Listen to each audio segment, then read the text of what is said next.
For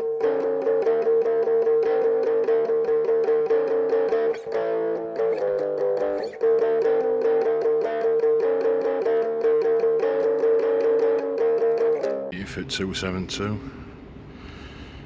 It's absolutely baking again, so decided to get out on moors. At this area, some of my earliest memories around here. Surprise view. So mum and dad used to bring me quite a bit. Got some old family photos with Ben the dog, Labrador. Absolutely glorious day. Like I say, it was a bit hot in Sheffield for me, but as soon as you get up here, it's so fresh. Nice breeze. Purple's just starting to come out in the heather. It's not everywhere yet, but you can see there it's just starting to come out. Within about a week or so, a couple of weeks, it'll be really carpeted. I'm seeing litter already, so I'm gonna squeeze the air out of this, crush it down, put it in my bag, and then save it for my recycling bin. The breeze are out now, so we're having a few of them tonight. Fantastic view down the Oak Valley. Nice and moody. See all the main hills and everything. Absolutely love it here. Sure, you've got Stanage Edge, Higator.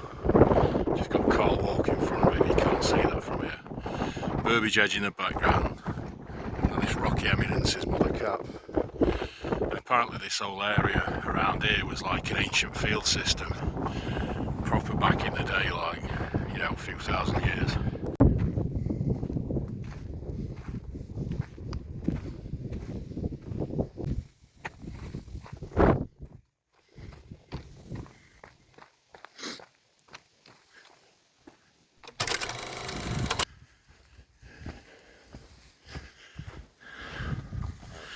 Taking weight off my shoulders for a minute.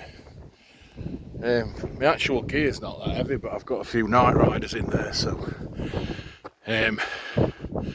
that's heavy, but I'll have pissed it all out by 10 o'clock tonight, so don't really matter. Burbage Edge, Carl Walk, which I know I keep wanking on about. It's a sort of, well, prehistoric, pre-recorded history.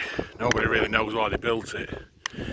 I mean, probably the same reason people always build things, but Higator, unmistakable. I mean, this is just quintessential Peak District for me. This scenery is fucking banging. As usual, there's nobody over on this bit. Everybody just seems to go from car park up onto Mother Cap. And then, as you can see in distance, there's Longshore Estate House. And what's interesting about that is during World War I, it was used as a hospital for people returning. So it's got quite a bit of history attached to it. I've been there with kids recently. Yeah, one of my favourite places on earth is. The wild blueberries, they're known as blaeberries in Derbyshire, but they are fucking banging. I'm going to be taking a few of them for after my tea. Amazing, these are much sweeter than the blueberries you get like in supermarket. Right, originally I was going to camp facing Oak Valley and like soak up that view.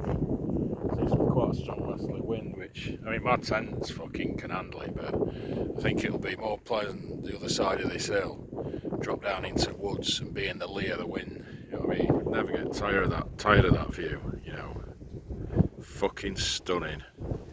I don't think the camera really does it justice. You know, when you're out here, it sort of seems to flatten it off quite a bit, but you know, like you've got Win Hill, which is like one of the first Peak District hills I did with a couple of mates from school. Wait with you and Harrison and Skim, my mate. I can remember we went on a fucking really epic day. We were only about 15 and we got pissed. We got served in Old Cheshire Cheese in Castleton after, and got absolutely pissed as arseholes on Boddington's, and got a train back like really good times. Like, nobody questioned you in them days. If you look fucking old enough, which we did, they just served you. And then you've got Loose Hill with like knobheads call it the Great Ridge, don't they? But I've never known it as that. And I mean, I'm 44 and I've been coming to the Peak District all my fucking life.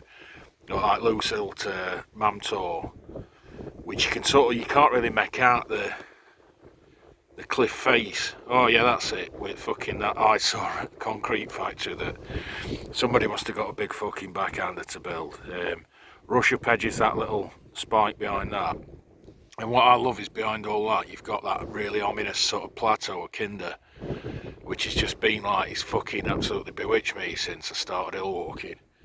And sort of behind that, to the right, is Bleaklow, which is like a really strange fucking kettle of fish. You know, loads and loads of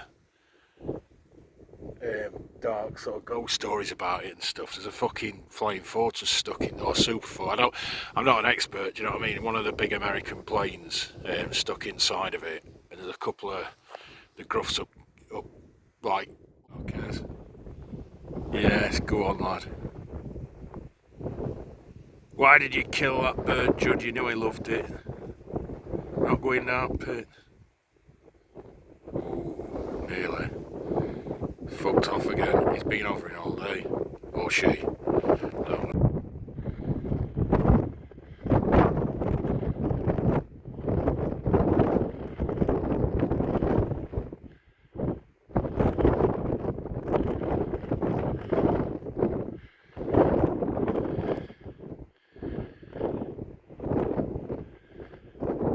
Fucking eaten alive by flies, but small price to pay when I've got a deer herd about 100 metres away from tent door and wild blueberries all round tent, so it's a pretty good fucking spotlight.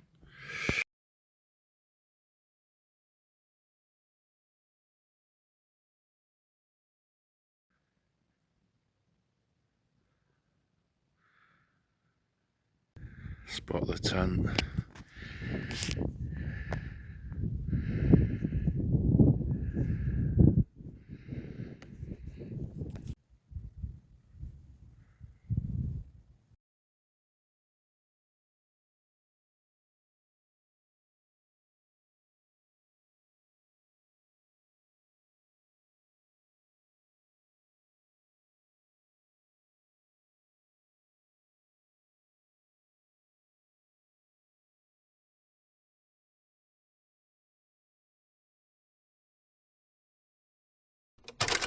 So, I'm gonna do a fucking run through my phone and that, but to be honest, I'm not that hungry again. I've got some pita breads with ham and some smoked cheese and shit like that. I've just been having a bit of that. I can't really be fucked at the minute. I've got a stove and that, like for a cup of tea in the morning, but I'm not really that arse for big meals. And I know I mentioned this before, but yeah, I seem to snack more and then have something when I get back. Because I end up waking up and needing a fucking dump for it morning. I just can't be arse with it, so absolutely stunning out there. But I'm just gonna get my head down soon, I think. See, I'll probably wake up in middle of the night. I wanted to wait till it got dark and see what stars are like. I'm getting pretty tired now. But yeah, I'll see how it's going later on.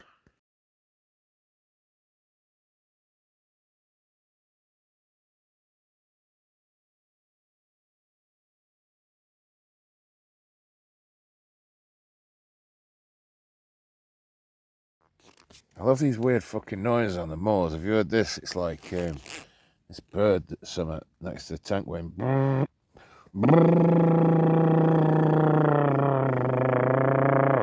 Fuck knows what it. I've heard it before actually. It's like I think it's either like a wading bird or a fucking what do they call it? You know, like the churring of a nightjar or something like that.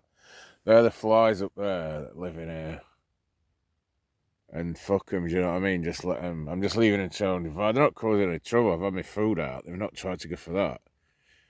Apparently, like, I don't know why. They said they like this kind of outside, so it's bullshit, because this is like, this mesh, you can fucking breathe through it. Yeah, they're just doing their own thing. Fucking let them out in the morning, do you know what I mean? Not. Every now and again, they'll just go bonks and start going, and like, yeah, it's all good.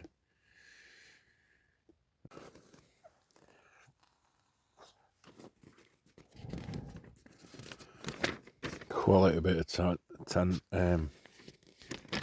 reading material. You just cannot fucking beat this, can you? The only problem I'd say with this tent is if you're not using it in winter, you do get a bit of condensation issue. It's not so much that, it's like the way that the outer tent, not at the sides, it's like they've put a pole across widthways, but not fucking lengthways, so it keeps the outer and inner from touching together and like the condensation from touching widthways but not lengthways, so you do get a bit of a thing sometimes if you don't get it pegged out just right. But I mean, it's fuck all, it's negligible fucking problem for how cheap it is, for how good it is. It's been an absolute fucking like bombshell to this tent. I've took it out so many times now. Never had any problems, and even though it's like fucking, it's really thick and like a wintry tent, you can have like total mesh panels on the side and roll sides up and have it like a tarp if you want. So you've got loads of options. It's fucking bang on. The old one Tigris as usual, like with the old back door bungalow or backwoods bungalow as they call it, but we call it that because it's about 6:30. Quite misty this morning. Well, not misty, it's like low cloud, and looks like it, well, might drizzle a bit, I'm not sure, but just going to get packed up and either head back down to either see Joe Fox house and get a bus or train. I haven't decided yet.